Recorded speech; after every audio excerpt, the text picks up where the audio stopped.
Good evening class. अभी SBI PO के लिए आपके पास ST है जिसमें एक पैसेज है and after that there are some questions cloze test के और फिर एरर फाइंडिंग के क्वेश्चंस हैं। So let's start with the first question and the first question is starts from 36 to 45 and that is the passage. You have to read the passage and then you have to answer the question. First of all the bank aspirants who have been appearing in the examination of SBI, PO, bank, IBPS and all other competitive examination, bank examinations. First of all they have to understand one thing, and the thing is banking examination needs a lot of comprehension skill. एक बात समझिएगा, बिना comprehension skill के bank examination में selection बड़ा मुश्किल है। अगर आप SSC से बैंक का कंपैरिजन करें तो आप जानते हैं कि SSC के एग्ज़ाम्स ग्रामर फोकस्ड होते हैं, वोकैबुलरी फोकस्ड होते हैं, और ऐसा नहीं कि ग्रामर इसमें यूज़ नहीं होता, लेकिन ये ग्रामर बड़ा अप्लाइड होता है। तो मैं एक समय में एक बात कहना चाहूँगा कि ज़्यादा से ज़्यादा कम से कम 1 आवर से 1.5 आवर तक आप पढ़ने की प्रैक्टिस करें, क्योंकि सोचिए आपको पढ़ना नहीं आता, how will I be able to help you. So एक बड़ा सा पैसेज है और उसमें भी आजकल जो है ये इधर उधर आगे पीछे करने के लिए जो आप ये माउस यूज़ करते हैं उसमें कितने इश्यूज़ होते हैं। तो आइए सबसे पहले क्वेश्चंस पढ़ते हैं। एक बात समझिए, पहले क्वेश्चन पढ़ लेने से आपका ध्यान वहीं पे लगा रहता है कि आपको इस पूरे पैसेज में से क्या ड्रॉ करना है, क्या डिड्यूस करना है। तो इसलिए पहला क्वेश्चन देखिए, पहला क्वेश्चन है what were the reasons of vault in export of agri products between 2002 and 2012। तो एग्री प्रोडक्ट्स पे ये जो वॉल्ट आया है, वॉल्ट का मतलब क्या होता है भाई?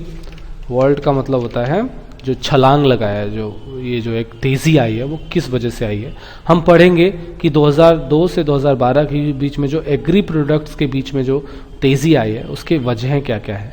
अब देखिए 37 नंबर का क्वेश्चन है, what according to the passage is reason behind the reluctance of Indian consumers to spend despite dwindling inflation.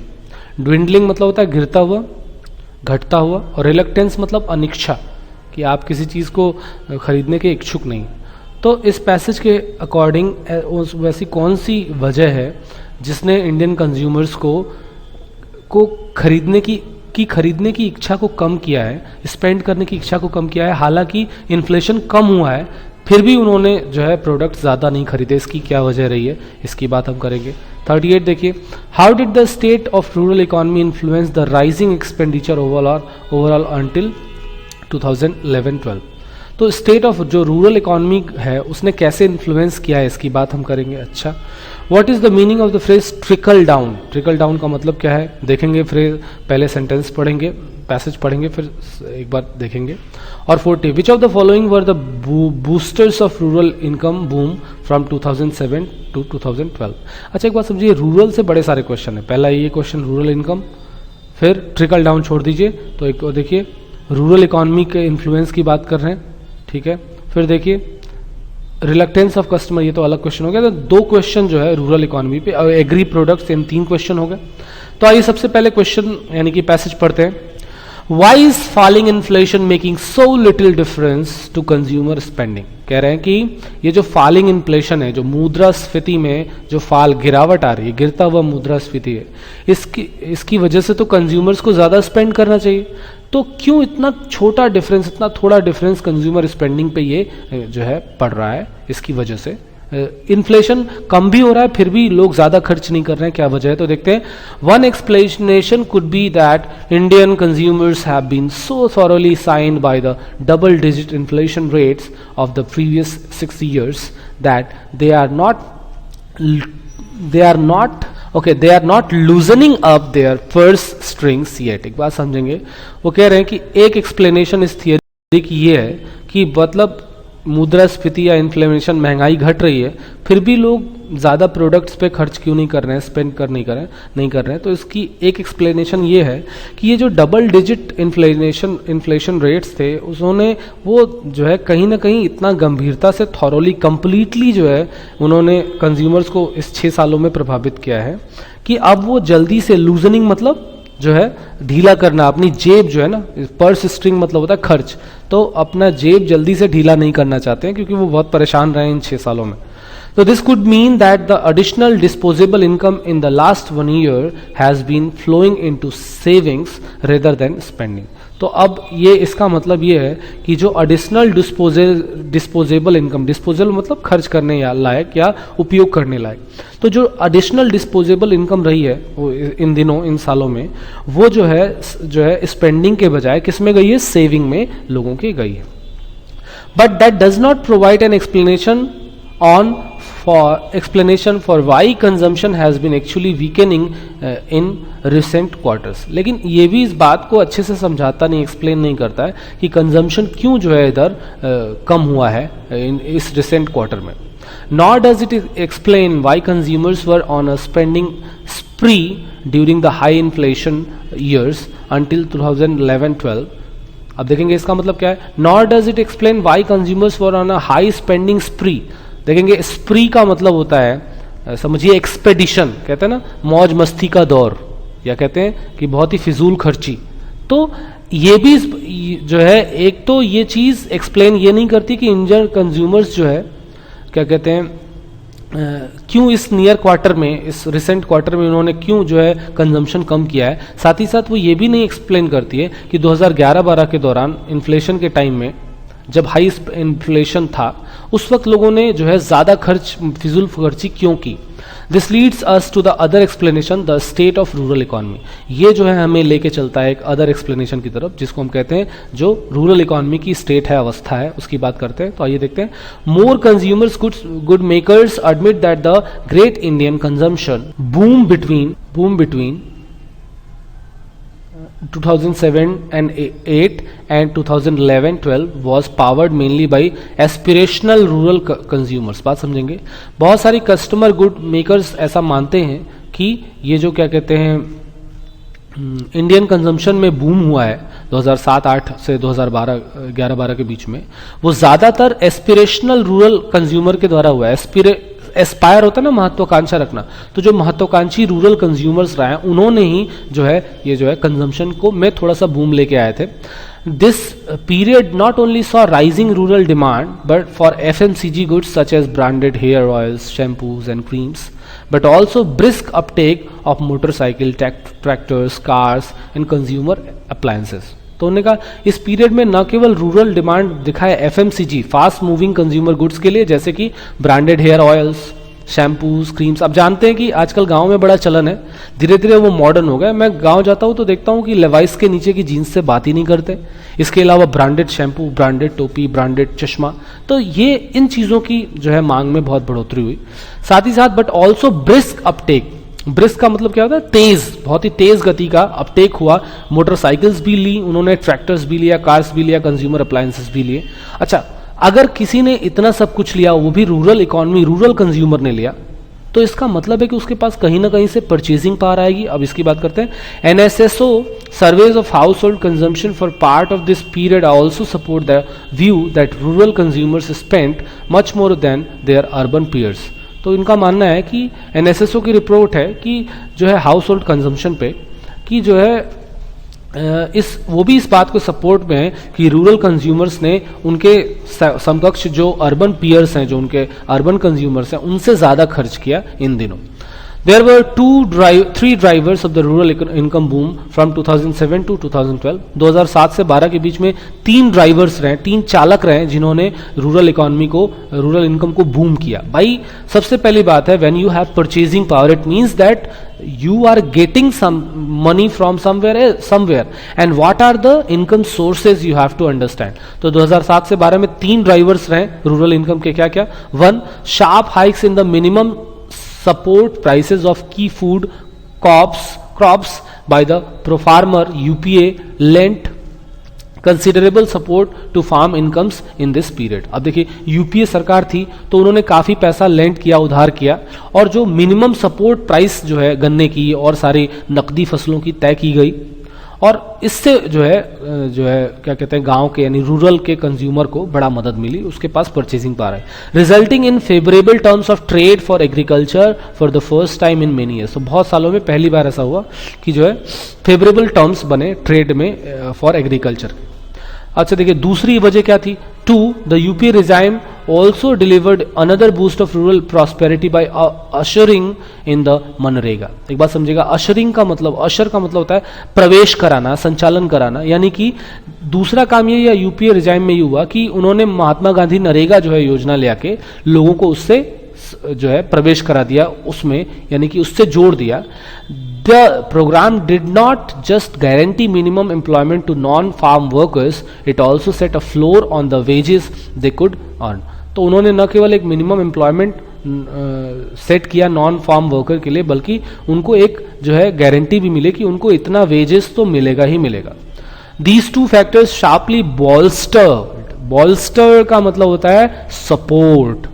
तो these two factors sharply bolstered rural incomes and actually resulted in a transfer of wealth from inflation hit urban consumers to the grower of food products who benefited from higher. अब एक बात समझिएगा, first of all you have to make it in your mind, if you are going for bank examination, it has been my empirical experience and even you people know that all the passages are mostly from economics background. तो economics की अगर आपको economics के term की जानकारी हो तो ये आपको इंग्लिश में बड़ी मदद करेगा। तो इस बात को समझिएगा कि यदि आप इन्फ्लेशन, डिफ्लेशन और एक छोटी सी इकोनॉमिक्स की बुक लेके ये सब टर्म्स पढ़ लें तो आपको पैसेज समझने में ज्यादा आसानी होगी। और ये देखते हैं, these two factors sharply bolstered rural income and actually resulted in a transfer of wealth from inflation hit urban consumers to the grower of food products. एक बात समझिएगा, और इन दो फैक्टर्स ने बोल्स्टर किया, सपोर्ट किया रूरल इनकम को, और एक्चुअली इसका जो रिजल्ट हुआ वो ट्रांसफर ऑफ वेल्थ हो गई from inflation hit urban consumers. देखिए अब बात करिए, इन्फ्लेशन हिट हुआ, जो अर्बन कंज्यूमर था वो कुछ उगाता नहीं है। मैं बात करूं, अगर जो है इन्फ्लेशन आया तो गेहूं के मूल्यों में बढ़ोतरी हुई। अच्छा, गेहूं के मूल्यों में बढ़ोतरी हुई तो आपने देखा कि अल्टीमेटली फायदा जो है, अब कोई बिचौलिए मीडिएटर नहीं रह गए, सरकार ने ऐसी व्यवस्था की तो सीधे सीधे पैसा किसान के पास पहुंचा। तो अल्टीमेटली जिसके लिए इन्फ्लेशन था वो अर्बन पीपल थे, और जिनको वो ज्यादा पैसा मिला वो गांव के लोग थे। तो अल्टीमेटली इसमें ट्रांसफर ऑफ वेल्थ हो गया इस इन्फ्लेशन की वजह से, और जो है फूड प्रोडक्ट्स जो उगाने वाला था उसको इसका ज्यादा बेनिफिट मिला, क्योंकि उसको उसके इन्फ्लेशन की वजह से हायर प्राइसेस मिले। क्लियर है ये बात? और तीसरी बात जो थी, और third less acknowledged factor was soaring global prices of agricultural product. Soar का मतलब क्या होता है? तेजी से बढ़ना। तो जो थर्ड, जिसको थोड़ा कम जो है डिटरमाइनर माना जाता है, कम लेस एक्नॉलेज फैक्टर माना जाता है, वो था soaring global prices of agricultural product. Agricultural products के तेजी से बढ़ते हुए ग्लोबल यानी वैश्विक कीमतें वो कैसी थी? Led by recurring shortages in global food and feed products and demand for bioethanol, global food crop prices vaulted by 137% in absolute terms. तो absolute term में हमने देखा कि जो है बार बार ऐसा हुआ, शॉर्टेज, रिकरिंग शॉर्टेज मतलब बार बार ऐसे कॉन्टिन्यूअस शॉर्टेजेस आई ग्लोबल फूड में।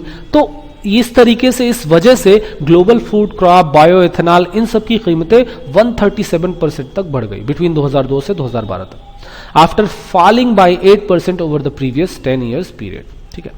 अच्छा, this trickle down to Indian farmers as well. Trickle down का मतलब क्या हो जाएगा भाई?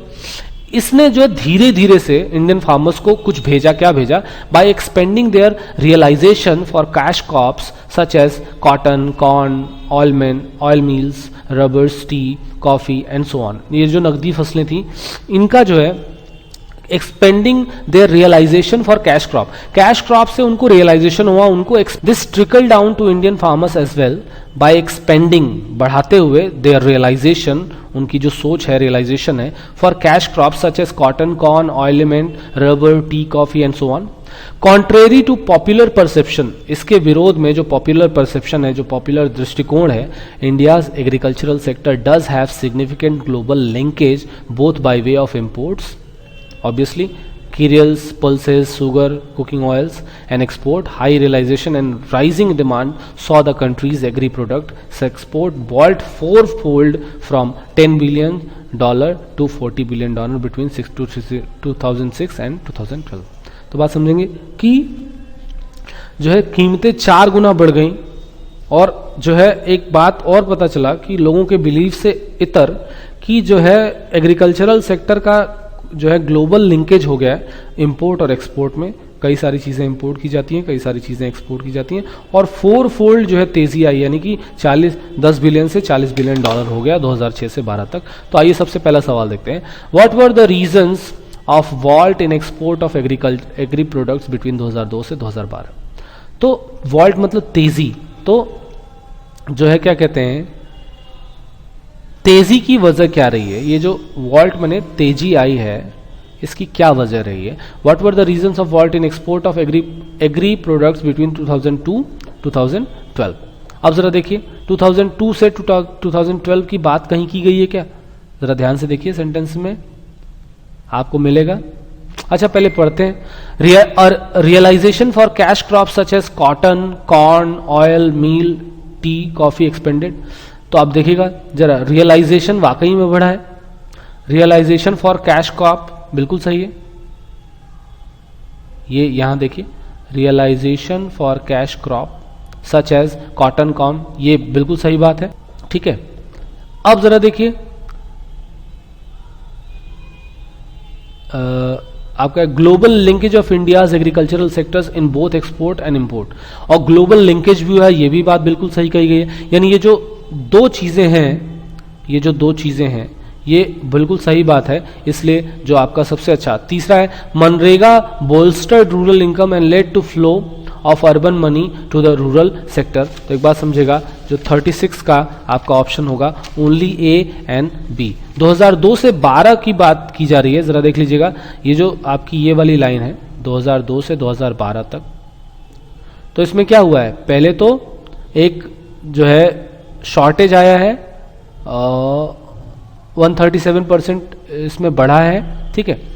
अच्छा यहां देखिए रियलाइजेशन हुआ है कैश क्रॉप का सच एज कॉटन, कॉर्न और ये सब, और उसके बाद से यहाँ पे ग्लोबल लिंकेज भी बढ़ा। तो ये दोनों बातें सबसे जरूरी हैं, इसलिए जो आपका ऑप्शन है वो ए हो जाएगा, ये वाला ए ऑप्शन आपका राइट आंसर हो जाएगा। अच्छा जरा देखिए अब दूसरा क्वेश्चन देखिए, What according to the passage is reason behind the reluctance of Indian consumers to spend despite dwindling inflation। तो कह रहे हैं कि ऐसा क्या वजह रही है कि कंज्यूमर्स की अनिच्छा रही है स्पेंड करने में, हालांकि जो है इन्फ्लेशन ड्विंडल हुआ है, यानी कि घटता हुआ इन्फ्लेशन है, तब भी जो है लोगों की रिलक्टेंस रही है, मतलब अनिच्छा रही है, लोग खरीदना नहीं चाहते। तो आपने देखा होगा कि सबसे पहली लाइन में कहा गया है कि ये जो डबल डिजिट, ये जो डबल डिजिट यहां पे लिखा था, have been so thoroughly singed by the double digit inflation rates of the previous 6 years। वो चाहते नहीं कि वो जल्दी से जल्दी अपने खर्च को करें, इतना ज्यादा वो परेशान हो चुके थे। तो इसलिए सबसे अच्छा जो ऑप्शन होगा ये वाला बी ऑप्शन हो जाएगा कि Indian consumers have been thoroughly singed by the double digit inflation rates. जो डबल डिजिट इन्फ्लेशन रेट्स है, इनसे वो इतना परेशान हो गए कि वो जो है क्या कहते हैं, अब देखिएगा ये जो ऑप्शन है आपका ये नहीं हो सकता, कहीं नहीं लिखा है fond of hoarding disposable money. अच्छा देखिए, the original disposable income of Indian consumer in fact flowing into saving, ये बात सही है, लेकिन ये नहीं पूछा जा रहा कि कहां जा रहा है उनका पैसा, ये पूछा जा रहा है कि क्यों उन्होंने जो है ड्विंडलिंग इन्फ्लेशन के बावजूद भी अनिच्छा दिखाई स्पेंड करने में। उसकी वजह यही थी कि डबल डिजिट इन्फ्लेशन उनको बहुत अंदर तक उनके घर कर गया था, इसलिए बी ऑप्शन। चलिए अगला क्वेश्चन देख लेते हैं 38। How did the state of rural economy influence the rising expenditure over all until 2011-12। 11-12 में कैसे जो है रूरल इकोनॉमी ने इन्फ्लुएंस किया राइजिंग एक्सपेंडिचर को, देखेंगे। It was found that the cause of bone in expenditure was rising aspiration, बिल्कुल सही है, एस्पिरेशनल रूरल कंज्यूमर्स थे, आपको ने देखा होगा एस्पिरेशनल रूरल कंज्यूमर्स थे, यहाँ पे एस्पिरेशनल रूरल कंज्यूमर्स, वो लोगों ने देखा चीज़ों को, उनका मन था, उनके पास परचेजिंग पावर थी, तो उन्होंने चीज़ों को सही किया, खरीदने की कोशिश की। और consumption of FMCG goods in India rose high among rural consumers, बिल्कुल सही है। फास्ट मूविंग कंज्यूमर गुड्स की जो मांग थी वो बढ़ गई क्योंकि लोगों के पास परचेजिंग पावर आया, तो ये बात भी सही है और ये बात भी सही है। बात समझिए, पहली बात तो कही ही गई है, ये बात कही गई है, ये बात कही गई है। और देखिएगा, rural consumers spent much more than their urban peers, ये बात भी कही गई है। देखिएगा जरा ध्यान से, यहां देखिए, अर्बन पीयर्स से जो है एनएसएसओ की सर्वे आई है, उन्होंने कहा है कि रूरल कंज्यूमर्स ने जो है spent much more than their urban peer, तीनों बातें कही गई है। इसलिए आपको जब ऑप्शन लगाना है तो ये वाला ऑप्शन काट के आपको डी ऑप्शन लगाना है, जो तीनों के लिए इस्तेमाल हो जाएगा, ध्यान रखेंगे। तो ये हो जाएगा डी ऑप्शन। अगला देखेंगे, what is the meaning of phrase trickle down. Trickle down का मतलब होता है धीरे धीरे भेजना और धीरे धीरे डिस्ट्रीब्यूट करने के सेंस में इस्तेमाल करेंगे, तो इसलिए आपके पास to be distributed to someone in a little bit हो जाएगा। अगला देखिए, which of the following were the boosters of rural income boom from 2007 to 2012। Booster क्या क्या थे? Rise in minimum support price, बिल्कुल सही बात है, ये तो कहा ही गया है कि यूपीए ने जो है, इधर सेंटेंस देखिए, मनरेगा ले आके, ये जो मनरेगा था ये ले आके इन्होंने जो है मिनिमम प्राइस जो वेजेस था वो सेट कर दिया। अब देखिए, guarantee of minimum employment bye MNREGA, ये भी बिल्कुल सही है। अच्छा, जो fix price support price of की फूड क्रॉप्स, ये भी उन्होंने 2007 से 12 में कर दिया था। यही वजह थी कि रूरल इकोनॉमी को परचेजिंग पावर बढ़ गई थी। The demand of bio ethanol का कहीं जिक्र नहीं किया गया है, इसलिए ए एंड बी हो जाएगा, ओनली डी ऑप्शन 40 का ओनली ए एंड बी हो जाएगा। अब देखिए, स्प्री, ये और कहीं से नहीं लिए गए, इन्हीं में से वर्ड्स उठाए गए हैं। देखेंगे, अगर आप थोड़ा सा पहले जाएं तो आपको ये जो है, अब देखेंगे स्प्री का इस्तेमाल यहां किया गया था, अभी हाल ही में मैंने पढ़ा था। यहां देखेंगे स्प्री आया है यहां पे, ठीक है। तो अब आपसे पूछ रहे हैं कि स्प्री का मतलब क्या है, तो स्प्री का मतलब होता है कि मौज मस्ती का टाइम, फिजूल खर्ची का टाइम, एक्सपेडिशन के लिए इस्तेमाल कर लेंगे, मतलब मौज मस्ती का दौर, एक्सपेडिशन के लिए। अच्छा, पियर्स का मतलब होता है आपके काउंटर पार्ट्स, आपके सहपक्षी। एक बात समझिएगा कि आप इंटरमीडिएट में जब 12th में 11th में होते हैं, तो हम लोग के दौर में तो साइकिल्स चलती थी, लेकिन आपके दौर में पल्सर मोटरसाइकिल और जो है स्कूटी चलती हैं। तो आप साइकिल से चलते हो 11th में, और अगर आपके दोस्त के पास मोटरसाइकिल आ गई या स्कूटी आ गई, तो आपके ऊपर ये बड़ा प्रेशर होता है, और इस प्रेशर को हम कहते हैं पीयर प्रेशर। जो आपके साथ के लोग हैं ना, उनका जो प्रेशर है आपके ऊपर, वो आपका पीयर प्रेशर है। तो पीयर प्रेशर की वजह से कभी कभी बच्चा कहता नहीं माँ मुझे भी स्कूटी दिलाओ, मुझे भी मोटरसाइकिल दिलाओ, मुझे भी अच्छे अच्छे कपड़े पहनने, क्योंकि जो उनके बहुत ही अफ्लुएंट फ्रेंड्स हैं, जो बहुत रिच फ्रेंड्स हैं, वो ऐसा करते हैं। तो पीयर्स का मतलब हो जाएगा काउंटर पार्ट। अगला सवाल देखेंगे, अशरिंग, अशरिंग का मतलब हो जाता है लॉन्चिंग। अशर किया था ना, जो है क्या कहते हैं, मनरेगा अशर किया था, तो लॉन्च किया था उन्होंने, इस सेंस में इस्तेमाल कर लेते हैं। अगला देखेंगे ब्रिस्क। ब्रिस्क का मतलब होता है बहुत ही एनर्जेटिक, बहुत ही जो है कहते हैं जिसको हम तेज या ताजगी देने वाला, और ताजगी देने वाला आलसी या सुस्त इस्तेमाल कर लेंगे। इसको सुस्त के लिए इस्तेमाल करते हैं, आप जानते हैं, तो ये सुस्त हो जाएगा, या बिल्कुल ही मंद जिसको कह लेना, इनएक्टिव, डॉर्मेंट, तो वैसा सा। इसलिए ब्रिस्क का जो एंटोनिम हो जाएगा वो स्लगिश हो जाएगा। बोल्स्टर का मतलब आप जानते हैं सपोर्ट करना, और अगर इसका मतलब सपोर्ट करना है तो जाहिर सी बात है जब इसका एंटोनिम पूछेंगे तो वीकेंड हो जाएगा, जो है किसी चीज को कम करना। अच्छा, अब आ जाइए, देखते हैं हमारे पास जल्दी से एक क्लोज टेस्ट है। अब एक बात समझिएगा, क्लोज टेस्ट में अचानक से आप भरने की हिम्मत नहीं कर सकते और जरूरत भी नहीं कर सकते, ध्यान रखिएगा। Technology ruins lives, technology changes life, technology makes life, technology explains life, technology ends life। तो एक बात समझिए, कुछ बातें तो हैं जो नहीं हो सकती, ends नहीं हो सकता, और explain का भी कोई मतलब नहीं है। तो ruin हो सकता है बर्बाद करती है, बदलती है, या बनाती है, तीनों बातें हो सकती है। लेकिन अब जरा ध्यान से पढ़िए, technology dash lives but only if people want it to, but occasionally people want it to नहीं, but only people want it to, ये ज्यादा अप्रोप्रिएट लग रहा है, लेकिन अभी हम श्योर नहीं है, आगे जब पढ़ेंगे तो। This qualification is important and, एक बात समझिएगा, आपको एक बारगी करने की जरूरत नहीं है।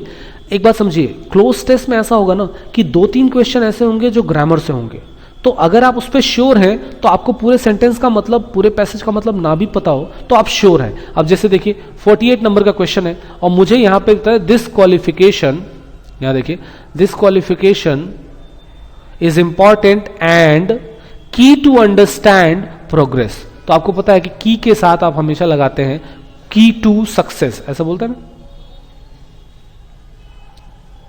मैं लिखता हूं की टू सक्सेस, की ऑफ सक्सेस नहीं होता, याद रखिएगा, की टू सक्सेस का इस्तेमाल करते हैं, इसीलिए की टू अंडरस्टैंड प्रोग्रेस। अच्छा वैसे मैं बात करूं, ये क्या कहते हैं पैसेज में, इसलिए हम एरर नहीं ढूंढेंगे, वरना असल में इसमें लिखना चाहिए था, जानते हैं, की to understanding progress.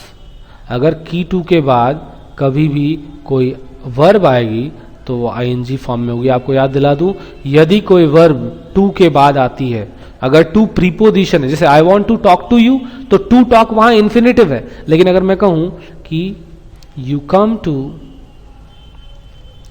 Radix with a view to learn English, तो आपने समझना है ये विद अ व्यू टू जो है ये क्या है, एक प्रीपोजिशनल फ्रेज है, और इसीलिए प्रीपोजिशन के बाद जो आएगा वो आईएनजी फॉर्म में आएगा, इसलिए आपको क्या करना पड़ेगा, with a view to learning. ये ऐसा ही है जैसे she is addicted to gamble, नहीं, she is addicted to gambling, है ना।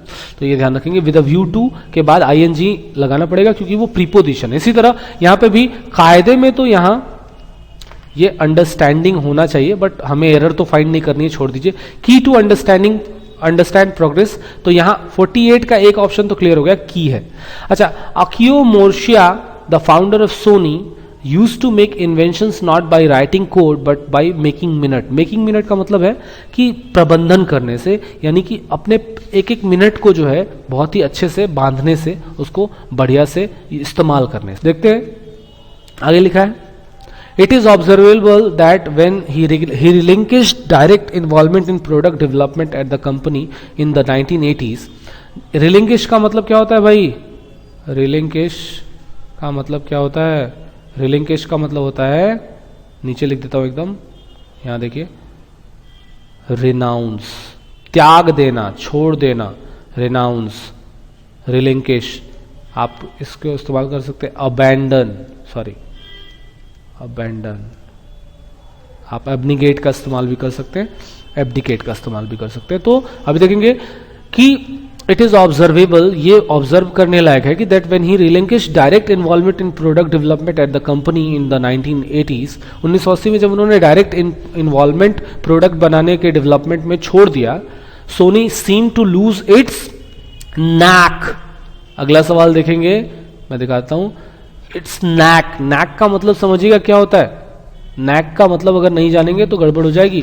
नैक मतलब क्या होता है भाई, देखिए जरा, पेन मेरा चल जाए, नैक आपका रियल ऑप्शन है, और नैक का मतलब है युक्ति,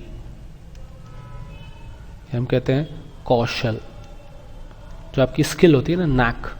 तो उन्होंने क्या किया, seem to lose its knack of developing a truly radical invention.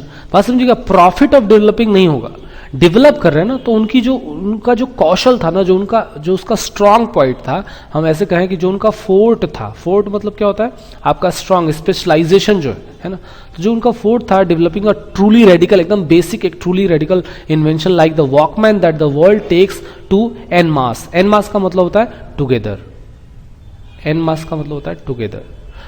जैसे वॉकमैन जैसे प्रोडक्ट जब सोनी लेके आया था तो दुनिया ने उसको हाथों हाथ लिया था, तो वो नैक, वो युक्ति, वो कौशल जो उनके पास था, जब जो है ये जो हमारे इसके सोनी के अकियो मोर्शिया हैं, इन्होंने जब जो है रिलिंक्विश कर लिया अपने आप को, डायरेक्ट इन्वॉल्वमेंट कोई ना रहा प्रोडक्ट डेवलपमेंट में, तो कंपनी को जो है अपना जो कौशल था वो उससे छूट गया, तो इसलिए आपके पास सी ऑप्शन है, NAAC.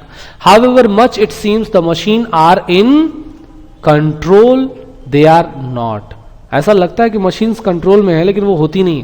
Yet the believe that technology alone holds the key to, मैंने अभी आपको समझाया था, की टू, आपके पास की टू यहां पे है तो वर्ब की आईएनजी फॉर्म आएगी, तो आपको देखना है key to determining, key to determining the way people work buy and do business is strong. तो ये जो बिलीफ है, टेक्नोलॉजी एक की होल्ड करती है कि की टू डिटरमाइनिंग, ये की है, एक कुंजी है, the way people work buy and do business is strong. The rise of dot coms, अब देखिए 1990s में डब्ल्यू आ गई, तो इसकी वजह से आजकल देखिए फ्लिपकार्ट और तमाम तरह की साइट्स आ गई हैं ऑनलाइन के लिए। तो dot coms in the 1990s was accompanied, साथ दिया गया, was accompanied by a belief that technology was changing the rules of marketing and employee relationships. This is not to say there have been no changes in the new economy, but that there आपको use करना होगा, there tend, रुख होना, tend मानो there tend that they tend to appear where technology makes it. बात समझेगा यहाँ पे 53 देखिए, late 1990s was accompanied by a belief that technology was changing the rules of marketing and employee relationships. This I not to say there have been no changes in the new economy, but that they tend to appear where technology makes it easier. Technology हमेशा चीज़ों को easier करती है, essential नहीं, आगे पढ़ेंगे तो clear हो जाएगा। Technology makes it easier for people to communicate with each other and have been unrelated to the technology, the dynamic is still a human one. तो जो डायनेमिक है, जो गति वाली चीज़ है, गत्यात्मक चीज़ है, वो अभी भी इंसानी है। टेक्नोलॉजी को आप यूज़ करते हैं तो एक दूसरे से कम्युनिकेट कर सकते हैं, नहीं कर सकते हैं तो कोई नहीं। तो आप शुरू के सवाल ज़रा देख लेंगे फटाक से, जो है 46 से शुरू हुआ था ना, तो आप देखेंगे 46 में टेक्नोलॉजी, आप कह सकते हैं technology changes lives but only if people want it to.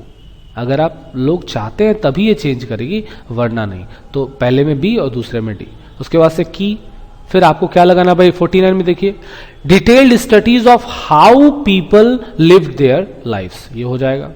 अब देखिए नैक हो जाएगा, युक्ति या कौशल।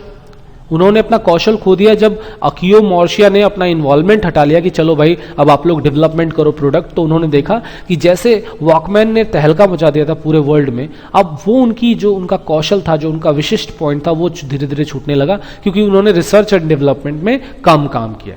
इसके बाद से आपने और सारी चीज़ें देखी। आइए अब इसके बाद अगले सवाल पे पढ़ते हैं। 56 से 65 तक 10 सवाल हैं जिसमें आपको ग्रामेटिकल या आइडियोमेटिकल एरर्स के बारे में बात करनी है। आइए देख लेते हैं। Recovery campaign should be mounted not only to recover the dues.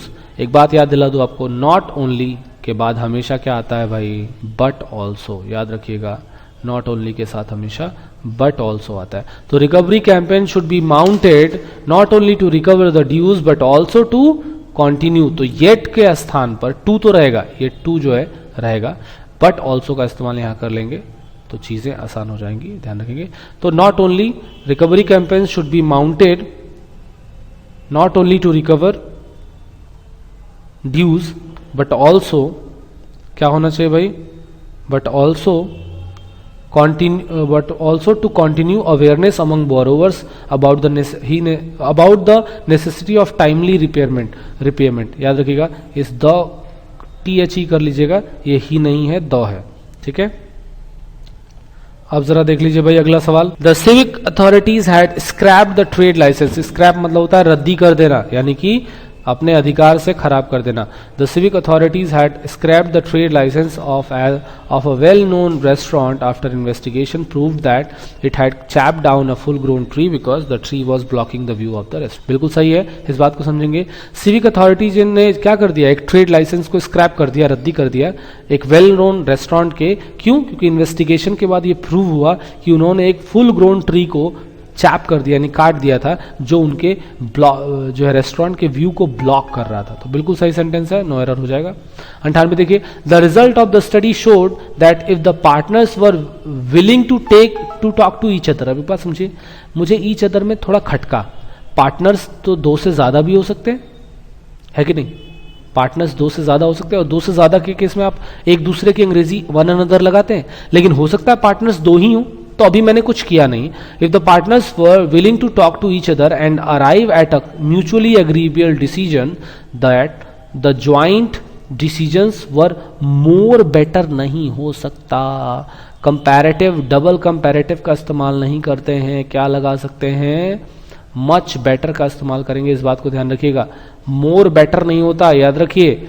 अगर कोई चीज वाइज है तो वाइज से वाइजर बना लिया, अब इसके पहले मोर नहीं लगा सकते हैं, समझे। आप अगर चाहें कि कंपैरेटिव डिग्री को इंटेंसिफाई करना चाहें, अगर आप कंपैरेटिव डिग्री को इंटेंसिफाई करना चाहते हैं तो आप इसके लिए लगा सकते हैं फार बेटर, आप चाहें तो लगा सकते हैं मच बेटर, आप चाहें तो लगा सकते हैं अ लिटिल बेटर, है ना, आप चाहें तो लगा सकते हैं even better.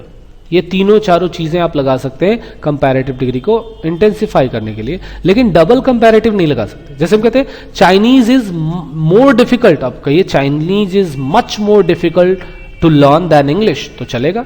I am better than you, I am far better than you, चलेगा, कोई इशू नहीं। तो यहां पे मोर बेटर गलत है, मोर की जगह पे आपने मच कर लेना है और सेंटेंस दुरुस्त हो जाएगा, सही हो जाएगा। अगला सवाल देखिए, with this initiative the corporation hopes to assure the public that it is confident of providing good service and renewing their faith with the public transport system। एक बात समझिएगा, बात करेंगे with this initiative the corporation, corporation क्या है, एक public body है और एक सिंगुलर कलेक्टिव नाउन है। इसके साथ आपको जो है, देखिए इन्होंने वर्ब कैसी लगाई है, इसके साथ इन्होंने वर्ब लगाया है सिंगुलर।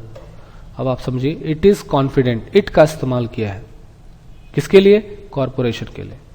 अब यहां देखिए गुड सर्विस एंड रिन्यूइंग, आपको ये कंपनी या कॉरपोरेशन के फेथ की बात हो रही है, पब्लिक की नहीं, इसलिए it's faith with the public transport system हो जाएगा। तो with the initiative the corporation hopes to assure, ये इनिशिएटिव लिया है कि कॉरपोरेशन होप करती है कि अश्योर पब्लिक के साथ करेगी, एक कॉन्फिडेंट है कि वो प्रोवाइड करेगी अच्छी सर्विस, और renewing its faith with the public transport system. अगला देखिए, yet firms and other concerns are spending large sums of money all time, नहीं होता है ऑल द टाइम, होता है फ्रेज है ऑल द टाइम। एक बात समझिएगा, ये कहीं से उठा के रखा गया है, किसी जो है द हिंदू के किसी पेज से उठा के रखा गया है, एकदम बीच से, इसलिए इसका मतलब बहुत ज्यादा क्लियर नहीं है। तो आपने बस वो की वर्ड ढूंढ लेना है ऑल द टाइम। तो yet firms and other concerns are spending large sums of money all the time, बहुत सारा पैसा हर टाइम खर्च कर रहे हैं ये लोग। And somehow we take this for granted, और हम लोग इसको टेक इन फॉर ग्रांटेड लेते हैं, and never stop to wonder where it comes from, और हम लोग कभी इसको जो है कभी आश्चर्य करना बंद नहीं करते कि वो कहां से पैसा आया है। तो इस तरीके का सेंस है, ऑल द टाइम होता है, ये आप जानते हैं, इसलिए आगे बढ़ जाएंगे लगा के। Elizabeth browning, a prominent English poet of the Victorian era, started using opium. Opium का मतलब क्या होता है भाई, अरे अफीम, अफीम जो ड्रग है भाई, और यहां फ्रॉम नहीं लगेगा, क्या हो जाएगा इन हर टिन्स। टिन्स का मतलब यहां क्या है, एडोलेसेंस, एडोलेसेंस, एडोलेसेंस मतलब किशोरावस्था। तो जो 13 से 19 की अवस्था है उसी को बोलते हैं टीन्स। तो एलिजाबेथ ब्राउनिंग जो प्रोमिनेंट इंग्लिश पोएट है, वो अपने विक्टोरियन एरा की, उन्होंने स्टार्टेड यूजिंग ओपियम, अफीम लेना शुरू कर दिया था इन हर टीन्स, अपने किशोरावस्था में ही उन्होंने ओपियम लेना शुरू, यानी अफीम लेना शुरू कर दिया। Whenever we have a puncture, देखिएगा जरा, whenever we have a puncture, present indefinite चल रहा है।